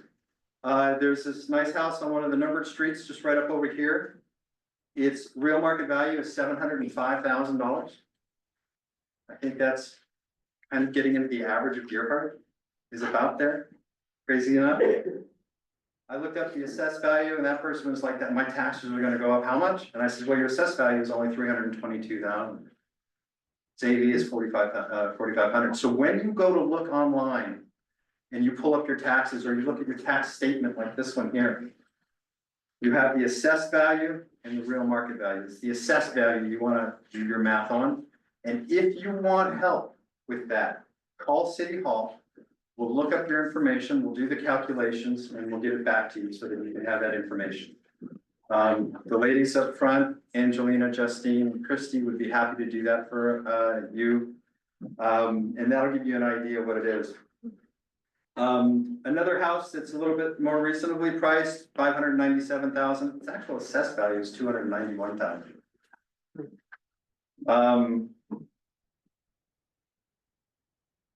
And then there's the folks on Ocean Avenue, South Ocean Avenue, right? Real market value, 3.7 million. Total assessed value, 1.9. So they're paying taxes on 1.9. That would turn into about 5,700 a year for them, 480 a month. But a more reasonable house, a more average house. At 322,000 assessed value, 705 in real market value is about $78.35 a month. Is what these bonds would cost. You. I got a question. So on your graph here, the highest city, what city is that? I couldn't think of it. I don't remember. Yeah, we got some millions of people that live in multiple counties that might be there. That I can't remember. Portland is very high. Astoria is high. Yeah, Lake is way. Yeah, and there's some other cities that are just having infrastructure problems and they're having to do bonds. Google says Portland. What was that? Google says Portland. Google knows all. Okay, so that's what I had so far for taxes. So if you have any other questions, I'll be here after the meeting as well. Yes, ma'am. Is it true that a nonprofit could be formed within the city of Gearhart to allow generous gifts in honor of this? When I describe Gearhart to some people, it's funny. It's like the firefighters ball is like a perfect mix. Yeah. It's like we got billionaires, millionaires, and hundredaires mixing it up. Yes, Gearhart already, if you donate money to the city of Gearhart for whatever endeavor you like, you would get a receipt for that, and it is you could write that off on your taxes. We do have some of the counselors and some friends that are very interested in talking to some of the people around town that may have some means or know of some means or have know of a foundation that can help. I mean, we're gonna look at selling bricks, who wants to buy the flagpole? You know, kind of things. We'll do everything that we possibly can to lower the amounts, but, you know, we have to anticipate worst case scenario. Because there are plenty of, well-funded owners here who don't vote, Yes. and if they could be approached to help out. And some of them have casually been approached. And they still use the medical services and the fire Right. services. Yeah, yeah, 47, about 48% of our homes are unoccupied. But they still pay the tax. They still pay the taxes. And, right, And they still come here and enjoy their time. We've grown over the last census by 22.5% in Deer Park. And that wasn't in new houses. These folks moved into their existing houses. We used to be 60% unoccupied. Now we're about 45% on them. And you've all seen that. We've all, you know, felt that dispatch. Have you been to doing any municipal bonds? It did, yeah, we looked at all different aspects of it. We looked at business organ, typical loans, and that sort of thing. GO bonds were by far the cheapest. Okay. They're guaranteed by the city. Derek has something. I don't know what the bond market's like, but, what's good for a bond premium and how that might be able to help out the project. That's calculated in there. So when you sell a bond, usually the seller makes a little bit of money on top called the bond premium. And that money is being rolled into all of the estimates for the revenue that's coming in so that we can provide the number that is being calculated by the cost per thousand. So that's included, the bond premium. So the money that we'd be making off that bond rolls right back into it and pays for the construction. That could be a few $1 million, right? Yeah, I think it was like maybe 1.5, somewhere in there for a bond premium. Can I say something, and you guys stop me if I get out beyond my skis, but the price that they're giving us right now that's the price that they think could be potentially the worst case scenario. Okay, some people are asking me about, well, what about House Bill 3870? Why is the legislature looking at giving those communities money? The difference between those communities and our community is we haven't gotten to where they are yet. Everybody needs a fire station, everybody needs a police station, everybody needs a whatever. And if you go to your representative at the state or at the federal level and you tell them, I need one of these, they say, great, so does everybody else. Why should I give you money? The people that get the money are the people that have a viable project, something that looks like, well, that would be a good investment for me to throw my money at. And they go for shovel-ready projects. They like to see how much is that gonna cost. Not you just have a concept, but you actually have realistic idea of what it's gonna cost, how long it's gonna take, all of the things that we have been building towards now.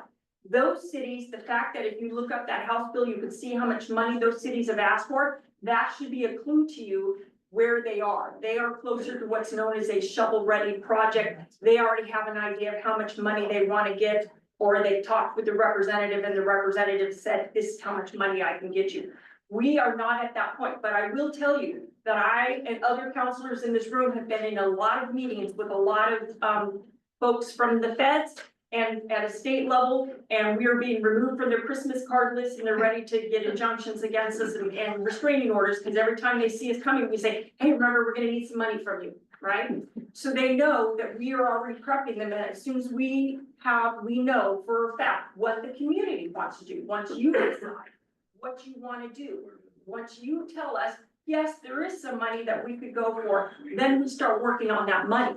And so whatever the bond number is, you say, go out and get, $10. We don't necessarily have to get the whole $10 if we can find funding from other locations. Right now, the funding that I am hearing about is mostly funding for soft costs. Nobody wants to pay for their design plans. Everybody wants somebody else to pay for those. And there might be some money that we can find for there. And I say might be because I'm not gonna promise you anything I can't get you, but I sure as heck am good putting people in headlocks. Close your ears. I'm putting people in headlocks and doing everything I can because I'm a taxpayer like you are, right? Anything I can say if I want to. So we're working on that. If anybody in this room knows of somebody who wants to throw some money down, remember, those people on Ocean Avenue, they don't get to vote, but they are gonna be paid money, and if we don't take out as much in the bond, then their taxes are lower, right? So isn't it better to pay up front rather than over 20 years? So maybe some people should have some conversations like that. But if you know of any money source, please come tell me and I'm happy to stalk on your behalf. Okay, and we will see what we can do to get the money down. But I can't promise you any money that we don't have. I can't tell you I'm gonna go out and get a grant that I don't know about right now. So this is our number that we have to deal with, but it may not be the final number. But I can't tell you that it's not going to be the final number. Did I get out, my speech? No, perfect, good. Perfect. All right, so we're gonna go through an exercise in a few minutes. To have the ultimate goal of the presentation beyond giving you the information. Is for the people in this room to make a recommendation to the council between these two options. And we want to talk just a little bit about kind of the highlights. So. The separated version where Public Works is on the other site. City Hall stays in place.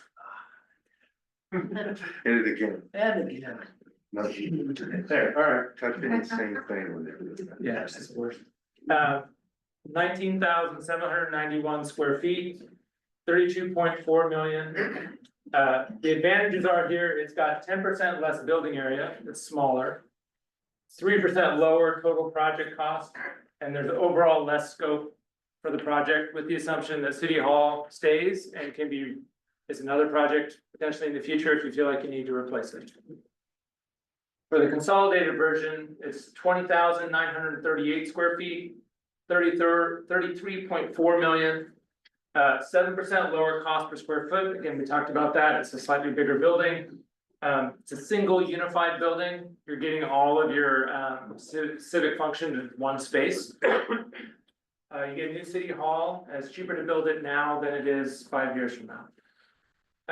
Shared amenities between fire department, police department, city hall, and public works, that leads to operational efficiencies.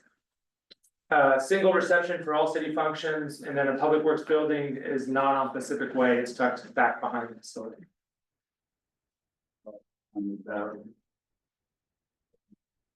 So overall, just from a project summary standpoint, there's a lot to do with this particular site. Of all the sites that have been reviewed in the past, the city has felt, you have felt that this is the right site. It comes with a little bit of baggage that we have to sort of deal with in terms of the overall cost. Seismic upgrading this facility is not cost effective and not terribly feasible. And even if you spend the money to do that, you're still operating in a decreased capacity for what the fire station needs. Public safety and public works needs are met. So ultimately, the intent of this project is to make sure that we have agencies that can do the best that they can to serve you. And we need to make sure that they have a facility that can do that. Ultimately, right cost, the project won't get any cheaper. It is the painful reality around escalation. If we're figuring 6% per year and 0.5% per month, our math was about $120,000 versus of lost buying power per month. So every month past that June of 2027 that you delay, that's how much it's costing you. So I have a question. Please. So before we were asked to choose our preference of the options, maybe it was mentioned at a meeting I didn't attend, but have those from the first responders in the city who act on our behalf, have they given their preference, because they're the ones who have to operate and function within these buildings, and the selection that we're going to be making some choices on? I was just wondering, has there been any preference that's been between the two? Yes, between the two. So I would say, looking at the 3 and the 4.5, they're very similar as far as operational needs go. I think personally, it would be nice to be able to have City Hall encompassed into the building as well. Just kind of mentioning the meeting room, which would be a new council chamber. I feel like the council chamber being on top of the PD, it's just a lot going on right there. It's a very small space, right? So I kind of enjoy the idea of having everything consolidated together. I think it just flows better. Plus, we're able to grow with that as well, instead of looking at what we're gonna do with City Hall in 10 years. Staffing for that little the atrium area, not having to have your own staff to help. Yeah, that's huge. And so, we're not 24-hour service, but we do have times when people come to the station, need to speak with us. There's, having that staff there, with, City Hall to be able to say, hey, call me up or whatever they need to do to get my attention versus the inconvenience the public has, right? Even right now, honestly, just because of the way we're structured, but that ability for the public to come in and just say, hey, I'd like to speak with the chief. And have someone to speak with, other than if it was separated, right, it would just be a headache, right? So flow would be better. Great, thanks. I'd have to agree with Chief Gregory, especially like the fire marshal side of things. Consistently, people go to City Hall, get their plans, well, they still have to come see me, right? So you kind of have to go 3 different directions, or Justine, or, they have to hunt me down, figure out where I'm at on a daily basis. Whether I'm here, over there, I think, it flows really well. Everyone's in the same building. We rely on, our city staff consistently. We rely on Chad. So then you're gonna be searching for us in this building, you're gonna be searching for us in that building. Whereas if everyone's in one, it's a central location for all of our operations, both, in the field and, paperwork, right? So. And honestly, one of the biggest flaws in anything is lack of communication, right? Like that's the one thing that breaks down first, and we're very small, and having 13 employees and you want to speak, we're spread out. I think that just builds an issue with communication as well. So having everybody together makes it a lot better. Thank you, and thank you. Yes, sir. You guys feel. Me? Well, fact of the matter is, we do a lot with a little in the city of Woodland. I just, something the city can be proud of, and I just don't think we got this nice new building here, and then you got City Hall still sitting there. I don't think everybody's gonna be happy with that. It's just inevitable, you're gonna have to replace that too, because it's an old building. It's not gonna last much longer. So I think just incorporating everything in something the city can be proud of and that we can work in without worrying about it falling on us. I mean, trust me, I've been here 26 years and there's a lot of stuff I had to do patchwork and stuff to keep this building up. So it's just the way it's gonna have to be, so. Yeah, good coming up. I was just gonna ask him the separated version, keeping City Hall. It would have to go under some renovation, because the PDs coming out of there. Would the costs for that even incorporated into that? Don't believe they are. They're not. Not to mention that exterior, would not be made to look. Cohesive with the other two buildings. It's just, it would be what it is right now. And that's a good comment there, because I mean, the roof needs replaced already on City Hall. The one side's rotting on the siding, so there's gonna be a lot of renovations to City Hall anyway, within the next at least couple of years, so. And on the scale of things, sorry to put my 2 cents in, but on the scale of things, at that level, the difference is negligible. Right, what was it, 3%? Yeah. Chad, I was just gonna ask you, when you were talking about all the tax rates and how much it would cost. Homeowner, there's a lot of numbers there. Would you just reiterate for a moment, like an average assessed value of just, for example, say $400,000. And our current rate, and that's just roughly $1.50 for round numbers, right? For the city. And if you add this in, it goes up to, you're in the neighborhood, what, 390 or something? I'm gonna use a house that I found that so far, just kind of poking around, would be the average. Yeah. House in your heart. Do that again. Real market value of 705,000. Yeah. Assessed value of 322. Yeah. So it's right in that 45% AV rate, which means it's average. At $2.92 per thousand, the estimated amount would be $940 a year. Extra, over and above. Extra and above. Pay now. And which would break down to $78.35 a month. The other water bond goes off, I think, in 5 years. Now they brought another, 55 cents off per thousand, so then net gain, 292, we're looking at about 250. Per thousand, and after that drops off. Other questions? Yeah. You're leading towards the question of asking the group to recommend to council either separated or combined. But it seems to me you're skipping the more fundamental question, which is, would the public support either option? Now, I'm not trying to argue for a position on that. Yeah. I'm just saying fundamentally, that's the real question. It is. Because the cost difference between the two is immaterial. Yeah. Various people may have different opinions. You could probably make arguments for or against either approach. Right. But I think 2.5 years ago, the voters of Deerheart voted 2-1 not to approve a bond measure that was less than half Right. what you're talking about today. And without, I'm not taking issue with any of the analysis or any of the conclusions. But just as an observation, I would say, I doubt that there exists today or has ever existed in anywhere in Deerheart or in the Deerheart Rural Fire District or in the city of Seaside, a building that meets these standards.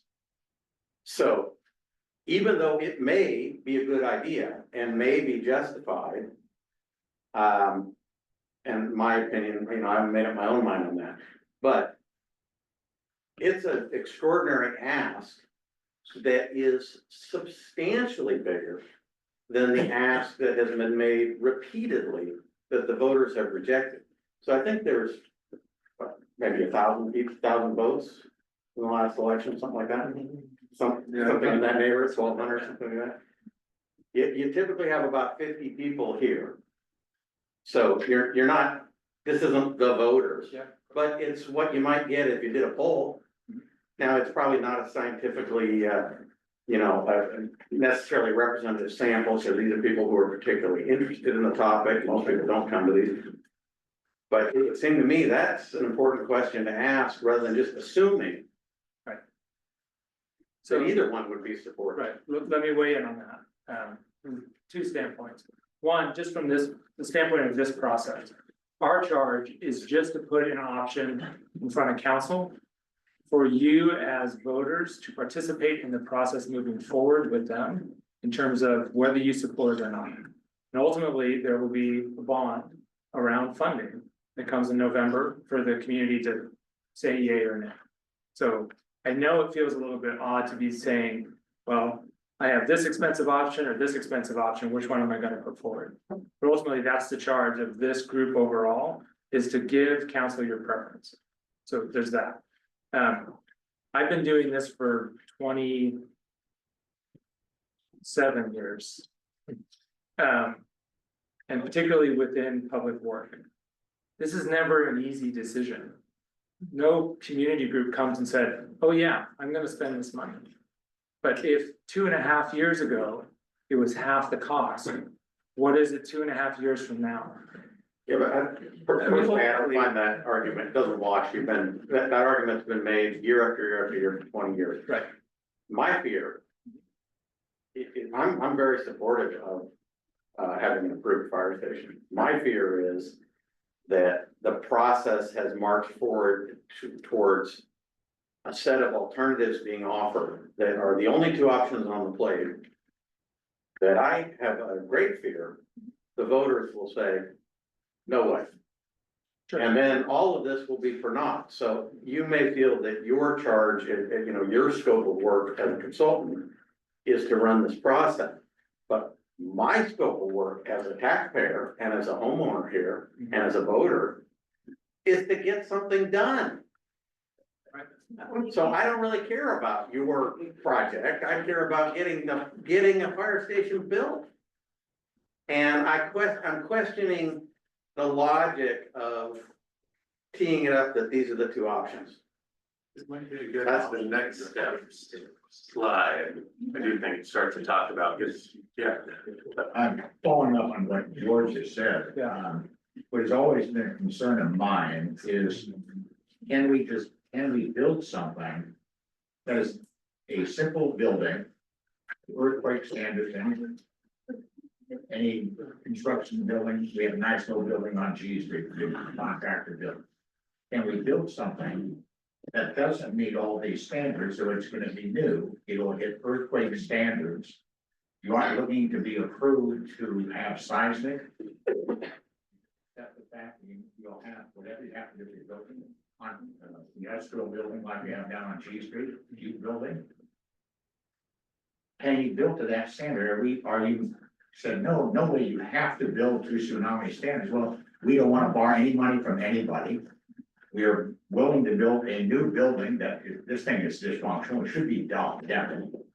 Can you do that? No. So you cannot on an earning basis do it. You cannot build a new, just to be clear, you cannot build a new fire station that doesn't meet essential facility standards. And that's a 20% higher structural cost in general over a typical building. So just based on, it doesn't matter where you are in anywhere within the state of Oregon, or frankly, any other state. If you're building a police station, a fire station, a hospital, a couple other things, you have to build to that higher standard. So that's one. The second is the tsunami inundation zone. In our conversations with the state and with the building official, we have to acknowledge that risk and build for that risk. So because we're in that zone, we're putting critical functions above 20 feet, and we're dealing with that water load and debris load as it moves potentially through the building. We have to do those things. And that's mandated by the state. It's mandated by the state in the conversations that we've had.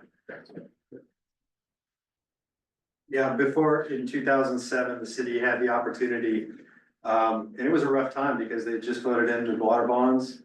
You know, so that was a big infrastructure improvement, and then the city came, this is before me, city came to Gearhart.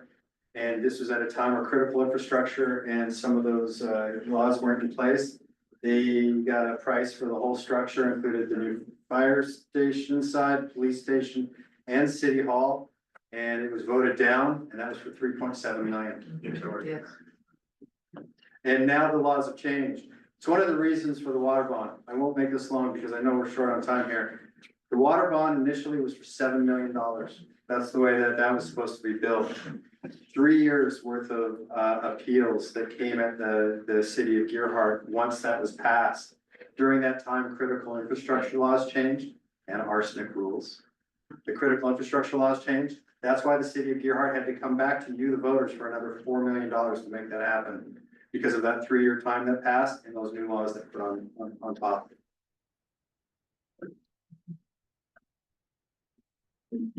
Other questions?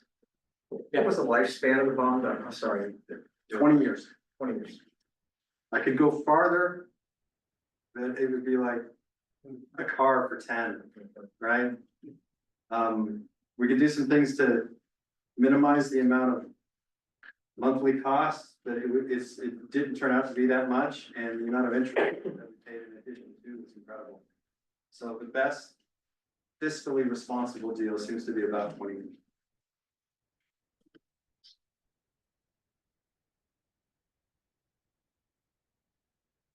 I get that it's not the easiest choice between two very expensive options.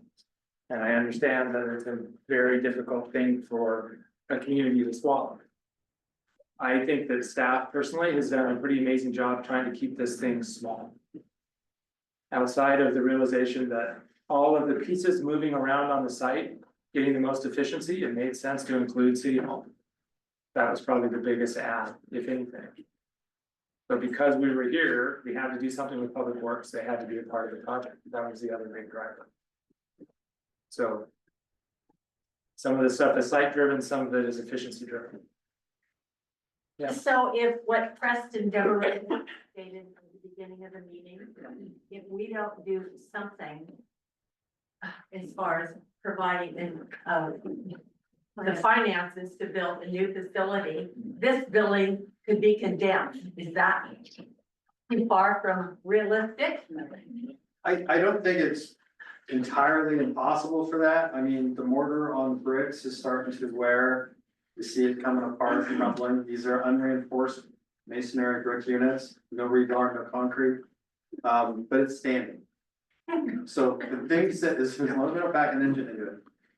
The things that we would need to do, we'd have to add in the new roof, the ventilation system, some bathrooms, a shower for decontamination. I mean, those of you that are in the healthcare industry, you know what it's like to work around patients and things like that. But you've got your cleaning facilities right there next to you.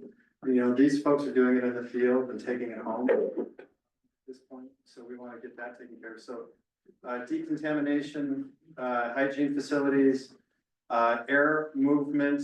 We'd have to block off the gear because it shouldn't be out in the open like that. And we'd have to get a couple more bathrooms in here. And so yeah, one way or the other, we need to figure out a way to do that. And that would probably be another bond as well because of the expense. So and then having to go to plan B. If we were to get that $2.5 million retrofit grant, you know, we could do that as well. But that's building a building to hold the building up. Is basically what we're doing. We can't do it.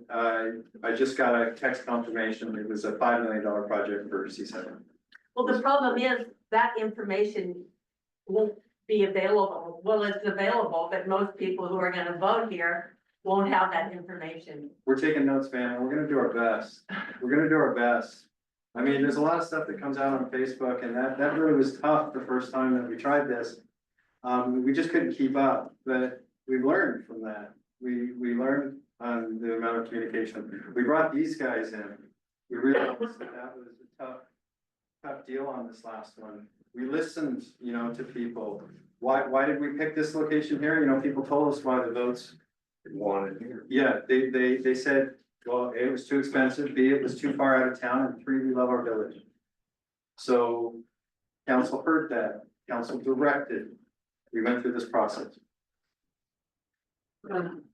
Yes, ma'am. You know, there is something to be said about the psychology of having this enormous, big building that sells all functions. I know it's not a lot of money different, but the idea of having to do not include the 2 other parts, to have kind of a savings, I think would be much more possible to pass in this town than the big shiny one. I really do. Yeah. It would sound like there was something done to save on it. And even if it meant that it wasn't going to look as nice, that it wasn't going to function as well, the fact that there would be some feeling that it wasn't number one that we did numbers. Isn't it my understanding though, that building would, if we did a separate option, that the building that's not upgraded, not included, would eventually have to be upgraded, it would have to be modernized and have additional costs that aren't part of this. Yeah, one of the things that we would probably do, I'm guessing, and I would say like, okay, if we had $200,000 to refit and repair that building, we could probably do that. We could make the meeting room bigger because, you know, meetings are getting a little exciting at times. And we have more people coming to our meetings than we did. We could make the meeting room a little bit bigger. As soon as I get rid of police and fire, you folks have all been in there. I've got 2 ladies right at the front desk. I've got 2 people in the side. I've got 3 people in the back. That's in her office. So we're all over each other. If we could keep City Hall. If we could get the police and the fire out, I could turn those into some offices and a bigger meeting room space. I'd say $200,000, but man, I don't know where we'd end up. But that would be the next step. And it's 1972 building. It's holding up all right, but yeah. But Chad, it seems like if it's $1 million more to get a new city hall, and you're talking about spending 200 to 500 to either, you know, fluff it up, prop it up, we got nothing. We got nothing for spending money. It's funny. Versus. I know, I totally agree with you. I totally agree with everybody who's leaning for the consolidated. But I think I go with him. This is a community that really does not want first-rate stuff. They don't see that, they see that as I also think of this place as a place in New England that wants good enough and that's it, but they don't build mansions. I mean, I think that the psychology of having the best is not going to be passive. I'm not sure either are. Agreed. I don't recall anybody. Agreed, but then we also gotta look at how your heart has changed Well, as well. When I joined the fire department in 1997, where's Preston? Preston Devereaux was one of my mentors, back then. We ran about 150 calls a year and we thought we were busy. You saw those numbers? You know, 758 last year, we're already 7,500 above our pay, or 75 calls above last year. but We're I- trying to not change, you know, we love your heart the way it is. I know, but what I'm saying is, there can't, the one that works the best is extravagant in many people's minds. And people in Gerhart do not like extravagant things, even though they don't look extravagant. It's a very big dichotomy, but it's true. How is adding city hall and having functions done for all four facilities, how is that extravagant? It's more efficient. You have a few people at the main desk that direct you to the correct place. There isn't anything frivolous about this building. No, I'm not saying that. I understand you're not, but the people who vote everything down need to have a come to Jesus moment and realize it's gonna cost a lot more money when the building falls down. Good luck. I've been talking about this, many people have been talking about this for 30 years. And the reality of this place is that they would see it, that when the one that didn't pass through 3 million. I mean, everybody told me there was a place, yeah, I mean, come on, that was a big one. But Yeah. has the definition of extravagant changed in the last some years? I mean, I don't think the city of Deerheart wants something sort of slipshod either. Yeah, and we understand not being extravagant. I mean, we're operating an entire, let me give you a little idea of what this looks like. So people say that we should maybe combine into a fire department, district. I know that conversation was had up there. I don't know if you folks realize this, but Gerhart's got, I think, the most volunteers out of any volunteer fire department in the county. I'm proud of our chiefs for doing that. They do a fantastic job and bring it into it. Cannon Beach is about 20 years ahead of us, maybe 15 years ahead of us in the housing crisis. Agree? I mean, they've been having, when I started working back there in 93, they were talking about where are we gonna put our employees? That has played out. They've lost most of their volunteers. They've got very few. Cannon Beach does 100 calls, less than us a year. We have 2 paid firefighters and about 25 volunteers right now.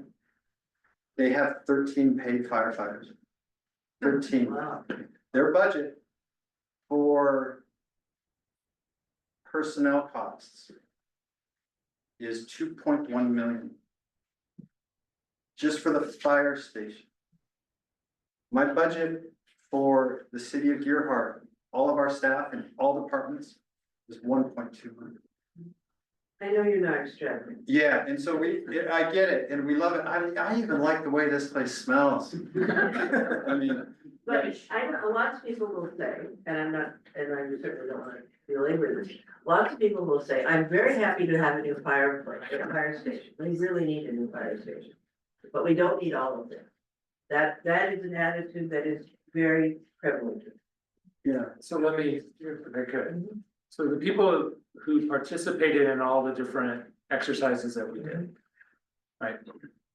Did it seem feasible just to do a fire station on this site? No, Why not? well, because you have to maintain a fire hall while you do your Tear work. it down. Right. Yeah. So there was a lot of rationale as to why it just wasn't that one thing, right? And I understand the notion of extravagance, as an architect who does public work, right? The one thing that everyone talks about, the one example of architecture that everybody points to in any public process, those of you who were here in the first meeting, the Taj Mahal. I've heard it on every project I've ever done, right? We don't want a Taj Mahal, because that is the essence of extravagance, which is your point. But the other end of that spectrum, nobody wants that either. Nobody wants a pole barn sitting here as a fire station. It doesn't fit with the village character, it doesn't fit what you think of as your community. So somewhere in there is a happy medium. I would say that the architecture that we've put forward, regardless of its size, the character is aiming for that middle ground, right? We have concrete structure on the bottom because we have to. We're gonna have to deal with the amount of water and stuff coming through. Once that water is gone, we don't want that bottom to rot, right? We're looking at basic, simple materials that are long lasting, because we don't want you to have to go for another bond in 20 years after this. We want the building to stay here for 60, 70, 80, 90 years and still be functional for you. So we're trying to find that right balance. That notion of extravagance between two options. The bigger one is always gonna seem like, oh, well, that's too big. But in this case, that bigger one is the simpler one and the most efficient for staff. But we have to pass it. You have to pass it. I recognize the challenge in all of that. I think you're preaching to the choir. The problem is the people that are not here. Well, I think that goes to kind of next steps, where this has all been a really good discussion, so we have the Q and A. We'll hand out little voter pamphlets for you to put in the bin up here, so we can get your feedback. We're gonna share this, so the city council's been hearing all this feedback throughout this whole process. We're gonna provide a recommendation from the summary, basically a summary of what we've heard in this process next week. And then June 4th on the agenda, I think, is an actual chance for city council to review everything and talk about next steps. Talk about how this would be approached with the community, how there's might be poll, like the whole idea of next steps is city council's a chance to absorb everything that we've been talking about the last 4 to 6 months. And then create a plan of action to move forward. Anything else anyone wants to add? So before we hand out ballots. It seems to me maybe we could try to convince people this is a gift to our grandchildren. I mean, seriously, better thing could we leave our heirs. Yeah. Than a community fund. One of the things that I talk about in doing public architecture is that if architecture is meant to last, right? There's a period of time where the life expectancy of a building was about 25 years. Somewhere in the 50s and 60s, 70s, that's where we got to. That's way too short for a building. Building should last 80 to 100 years. And when you factor that in, then it's 5 generations that are gonna experience that building over the course of its lifespan. And so it is, to your point, your opportunity as a community now to gift forward or have a conversation with 5 generations forward. And we, as architects and designers, we put a lot of weight on that. That's really important to us. That's why we go through all the process around finding the character that fits your community, the things that are important to you. That's really sort of important and relevant to us. But it is that idea that this isn't for necessarily for the people in the room. It's for the people who come after. Ballot.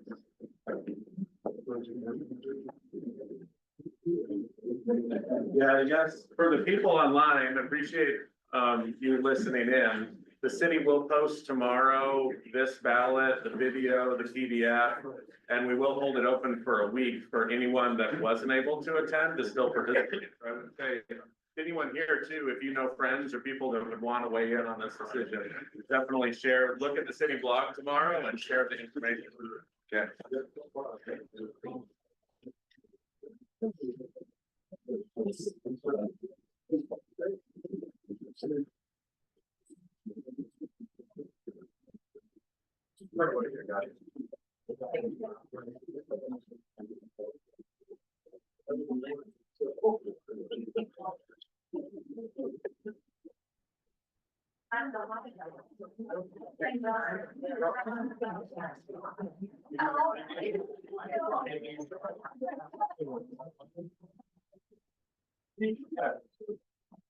I don't.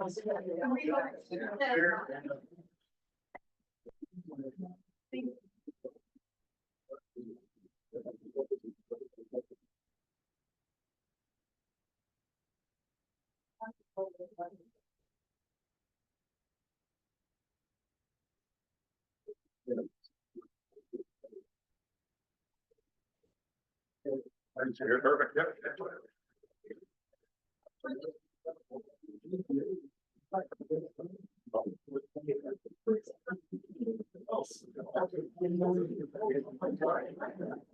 Thank you.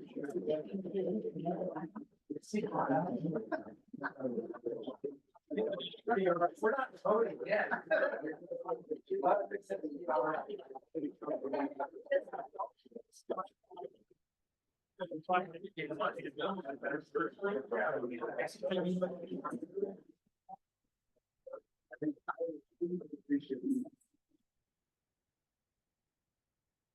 Oh, we go for it.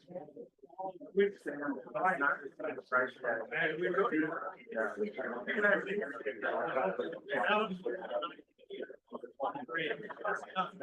So how do we get that? Let's find it out. Or if we want. You're trying to